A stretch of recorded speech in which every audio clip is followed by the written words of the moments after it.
If you are keeping certain things in your wallet without knowing, stop.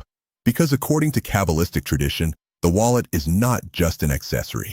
It is a kli, a spiritual vessel, and what you put inside it determines what comes in and out of your financial life. Listen here with full attention. I am going to reveal to you 3 things that, according to the teachings I received in the Jewish tradition, should never be in your wallet. And I am not talking about superstition.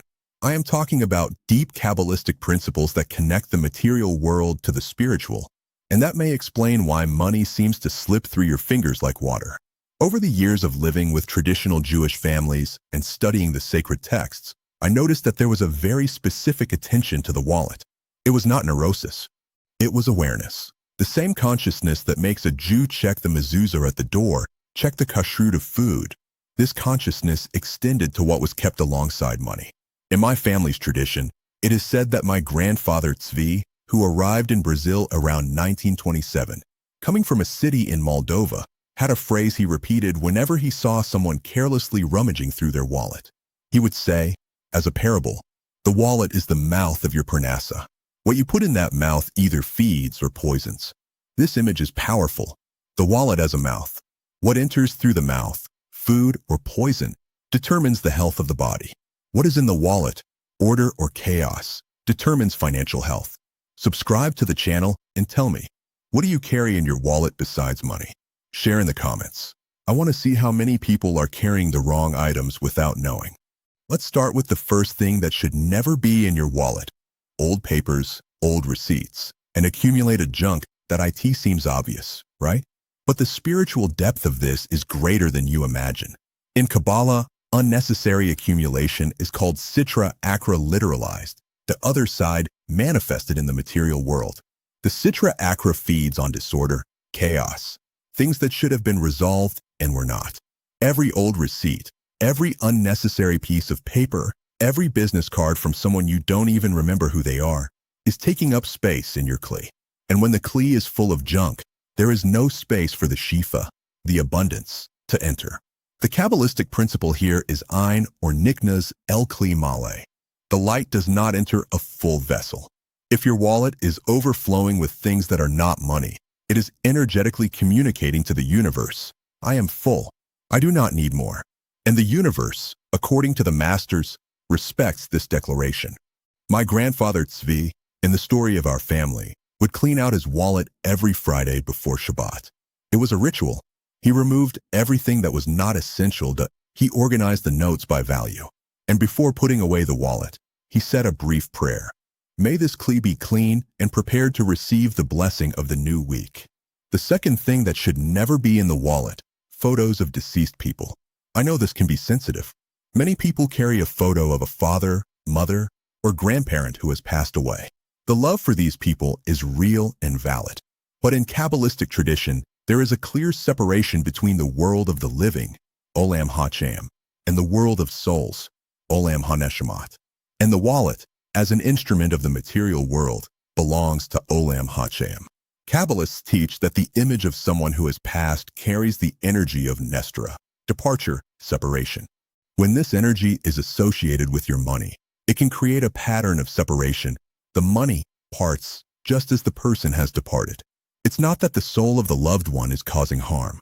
It's that the energy of departure, of loss, is associated with the financial flow. The guidance is not to forget loved ones.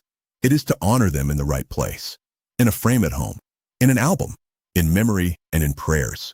But in the wallet, the kli of parnasa, keep only the energy of the living and the present. The third thing that should never be in the wallet, proof of debt, overdue bills, notes on how much is owed, reminders of loans. Many people carry these papers in their wallets as a way of not forgetting. But energetically, what they are doing is carrying the weight of the debt along with the money and allowing the energy of the debt to contaminate every transaction. In Kabbalah, debt is called chav, which comes from the same root as chova, obligation. Carrying the chav along with the money creates what the masters call erbuvia, mixture, confusion. The money that comes in immediately confuses itself with the debt and seems insufficient. It feels like it is never enough, because energetically, even before being used, it is already compromised by the presence of chav in the wallet. The correct practice is Keep track of your debts in a specific notebook or in an app, anywhere but the wallet. The wallet should be a space of baracha, blessing, not a constant reminder of obligation. Imagine someone like Dona Fatima, a 56-year-old seamstress who carried in her wallet the photo of her deceased mother, 3 overdue bills, and a bunch of old papers. The wallet was so full that it barely closed. When such a person cleans the wallet following these principles, keeping only the essentials, respectfully removing problematic items, the most common report is not of money magically appearing. It is of lightness, of clarity, of a feeling of a fresh start. And this inner lightness is the first sign that the shi'arim, the doors, are beginning to open. Now, the complete practice of wallet purification. Do this on a Friday, before sunset, as my grandfather Tzvi used to do. Step 1. Completely empty the wallet. Place everything on a clean table. Step 2. Separate into 3 categories. Essential, documents, current use cards, cash. Dispensable, old papers, old receipts, expired cards. Sensitive, photos of deceased people, debt proofs. Step 3. Discard the dispensable. Do not keep just in case. If you haven't needed it until now, you don't need it. Step 4. Transfer the sensitive items, photos and debt proofs, to the appropriate places. Photos in an album or frame. Debts in the financial control notebook.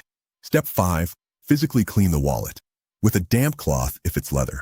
If possible, wipe it with a little salt water, remembering the principle of Brit Melech, the salt alliance that purifies. Step 6. Reorganize. Arrange the money in order. Larger bills at the back, smaller ones in front. In tradition, organized money reflects an organized mind. And an organized mind is an open channel for parnasa. Step 7. Before closing the wallet, hold it with both hands and say, "May this kli be a vessel of baracha. May everything that enters be blessed. May everything that exits fulfill its purpose with kavana. May the Eternal fill this vessel with shifa and prosperity."